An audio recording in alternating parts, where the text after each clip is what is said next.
are you doing this fine day? I am outstanding, Amy. How are you doing? I am really great, and I am very, very excited about our conversations. For those of you who are listening to the show for the first time, this is Cocktails and Current Events. We drink and we talk about current events, and it is a good time. What are you drinking today, Nick? I just have an old fashioned. I didn't get creative today. I have, and I'm very, very impressed with this drink. It is a cranberry cherry juice with frozen cherries and then some sparkling pink wine. So Okay. it is fizzy, fruity, and super fun. And refreshing, I bet. It is, especially these heat dumps that we've been talking about before Yeah. we started. So I'm going to zoom in just a bit more. We are talking about Mali. We talked about this last week, and one of the things I really like about our show is we try to focus on the things that are not in the mainstream news. And if you follow me on Facebook, you'll also see a lot of my articles on these different topics, as well as my Substack. Go ahead, Nick. Let's talk about Mali. Yeah, so Mali, we've discussed Mali a couple of times with respect to the insurgency they've got going on. There's a military junta running the country that's under really, really severe pressure from a couple of different insurgent groups. One is Al-Qaeda linked terrorist, JMIN, or maybe JNIM. I might be getting the M and N mixed up, but that group, and then a group of Tuareg rebels that are trying to break off in the north. The U.S., we bring it up this week because the U.S. is talking about bombing the terrorists, specifically the Al-Qaeda linked group. Now, take it with a grain of salt for a couple of reasons. First, apparently this report comes from Sebastian Gorka, and I read an evaluation saying that if you list the countries that Gorka would like to bomb and compare it with the countries he wouldn't like to bomb, the would like to bomb list is significantly longer.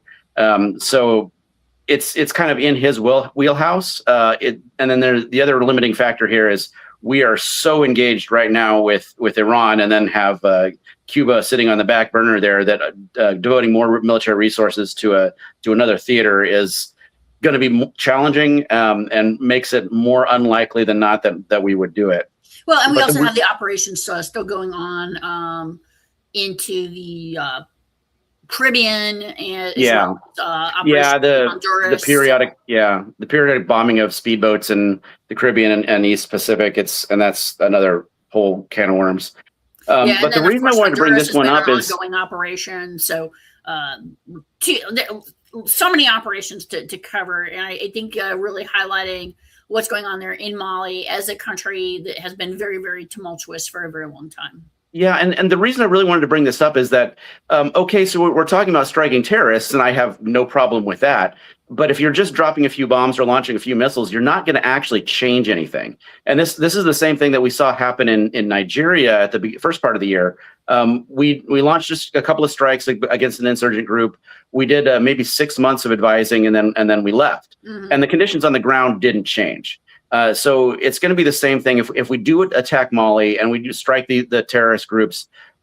We'll kill a few bad guys, but that won't change the situation on the ground. It takes a huge commitment of resources and of time to go in, and these are the sorts of the resources that the Trump administration has decided to cut. So we're talking about the Army's regionally aligned brigades, the air advising function of the Air Force, units that are built to go in and help train and assist the partner nation build up their own counterterrorism capability, so that they can adequately defend themselves, and we're not coming back to bomb them again in 5 years or 10 years or whatever.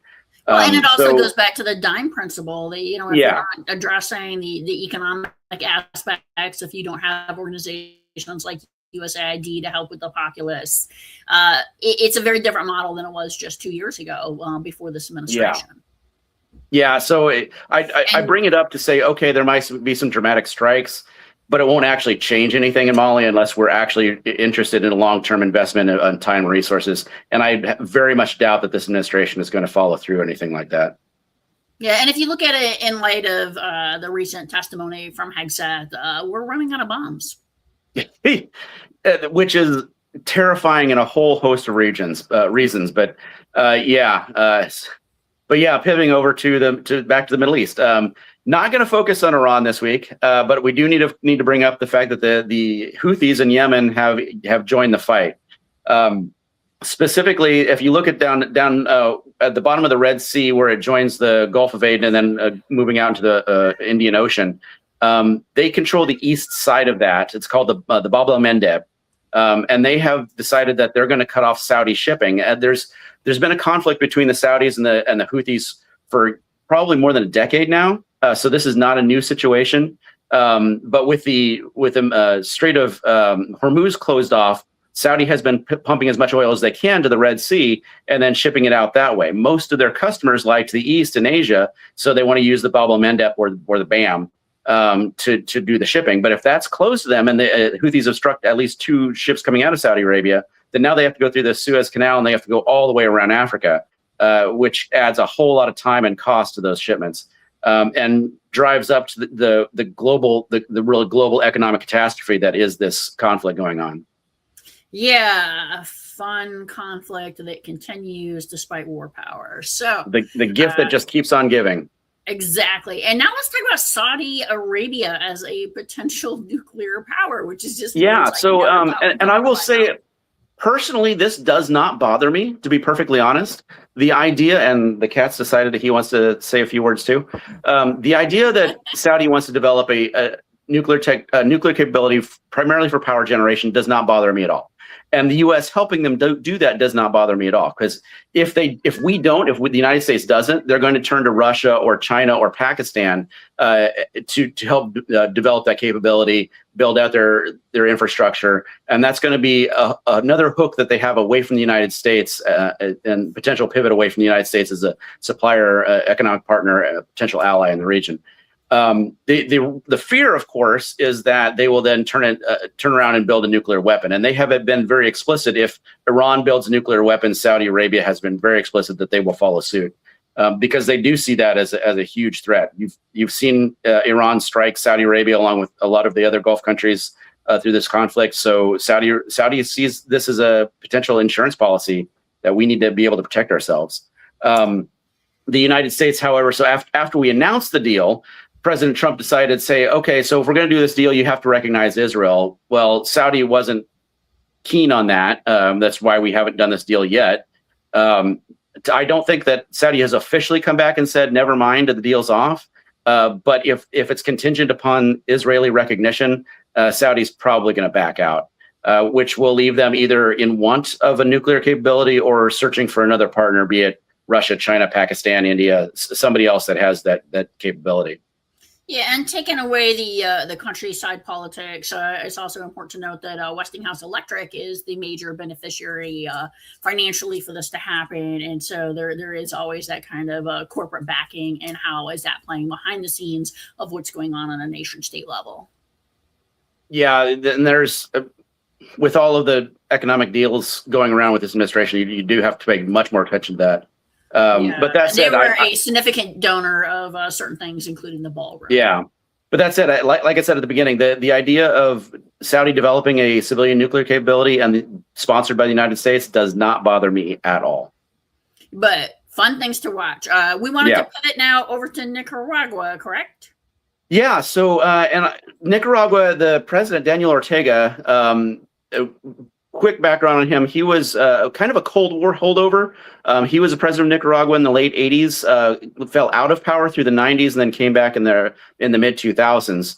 And since he came back in power, he has been consolidating power personally and then degrading all of the aspects of democracy that could challenge him, so that he can basically create a dictatorship. Well, and that's what he finally did this past week when he announced that there are going to be no more elections in Nicaragua. His wife is already a co-president. There is a lot of speculation that he's now going to make his son a co-president and effectively turn this into a sort of family dictatorship that you see in North Korea, something like that. There is chatter that it might draw the ire of the Trump administration, and that's certainly possible. I personally find it unlikely, just because of what we mentioned before with Mali. There are just so many other higher priorities. When you look at the Caribbean and Latin America in general right now, we've got Venezuela and Cuba are much higher, and there's already a whole lot of saber rattling back and forth, not for like kinetic military stuff, but economic stuff, and then bashing each other with Brazil. I actually just read earlier today that Brazil denied the visas for 2 State Department folks who are going to go and look at the Brazilian election system, with the fear that Brazilians were saying these guys were just going to come in and bash us and try to destroy the credibility of our elections in advance of our national election. So we're not going to tolerate that, and we're not going to let the United States come in. So with Venezuela, with Cuba, with Brazil, I don't see Nicaragua bubbling to the top of any potential strikes or actions from the Trump administration. But it is worth keeping an eye on. There about what you're saying. We haven't touched on Panama at all. Not a lot came out. Initially, Panama was a very hot topic on what was going on with the canals, as well as relationships with China. Yeah. Now, China's our BFF kind of frenemy thing going on there, giving us those seeds. Yeah, so on the canal, there is still actually stuff going on there. I want to say it's Hutchinson, the Chinese company that operates the ports on either side of the canal. They're still pursuing legal action to maintain those ports. Panama has said we're going to take the licenses away from you. So there is still movement in that area, but it's definitely kind of under the radar right now. Yeah, and I think that's the kind of the beauty of this show is, we could spend the whole time talking about Iran and talking about Ukraine and things that people hear about all the time, but really kind of exploring these kind of lesser known things, making sure that we're doing those highlights that people can read on. And so, like I said, if you want to follow me on Facebook, I'll be doing more coverage, detailed coverage, as well as on my Substack. I do want to go back to my favorite topic that I'm obsessed with, which is the Cuba situation, because I think we were reporting on Cuba before almost anyone else. Yeah, and I suspect, I don't have anything to back this up, but I suspect that the administration, and I really think this is being championed by Rubio, it's his pet project, that had we been able to strike some sort of longer term deal with Iran, we would have shifted a lot of resources and attention toward Cuba, and we would have seen something far more aggressive. As is the Iranian situation, as we all know, has escalated.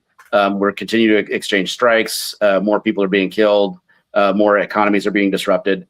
And that's requiring all the focus of the United States again. So the Cuba is again being put on the back burner, which is, as I've said many times before, exceptionally unfortunate for the actual Cubans, because they're the ones that have to suffer through this. It's uncomfortable for the regime in Havana, but it's the everyday Cubans that are really, really suffering because of what's going on.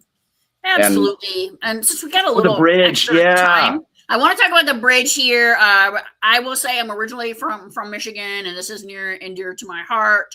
And I don't think this is getting enough traction on how we are really, really destroying bridges with Canada. So with that, let's talk about the bridge a little bit. Yeah, quite literally. So there was, and forgive me, I'm not from Michigan, so I don't know all the details.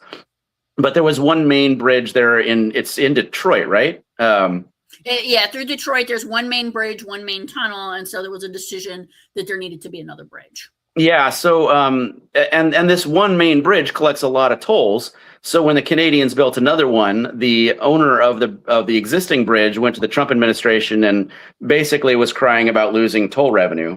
So the Trump administration turned the Canadian-built bridge into a not a casus belli, but a casus tantrum to say, hey, you owe us money because reasons.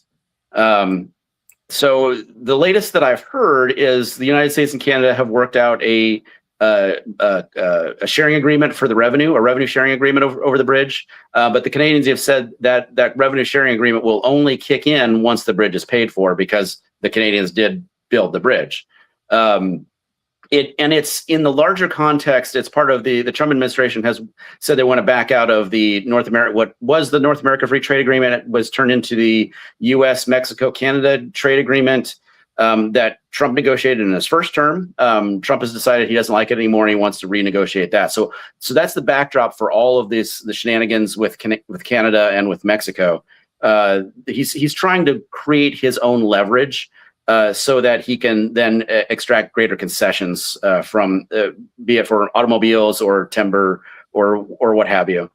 And really want to highlight on that the new tariffs that Trump is trying to put into place by dusting off a almost 100-year-old law that's directly attributed by many scholars for the Great Depression. So we are definitely living in some unprecedented times, and Canada is being threatened with 50 to 60% tariffs under these old laws, as well as 60 other countries. So it's definitely some fun times to live in the world today. So Nick, I really want to thank you for your time today. Anything else you want to talk about before we close? Well, and I was going to just quickly contrast the there are no more elections with Nicaragua to Britain just brought in their 6th prime minister in 10 years. So a revolving door of prime ministers and one of the older democracies in the world. So it's high adventure everywhere you look. Definitely, Nick. Appreciate having you on the show. Cheers to you. Thank you to our listeners, and please let us know that content that you were to enjoy as we try to cover the different corners of the world.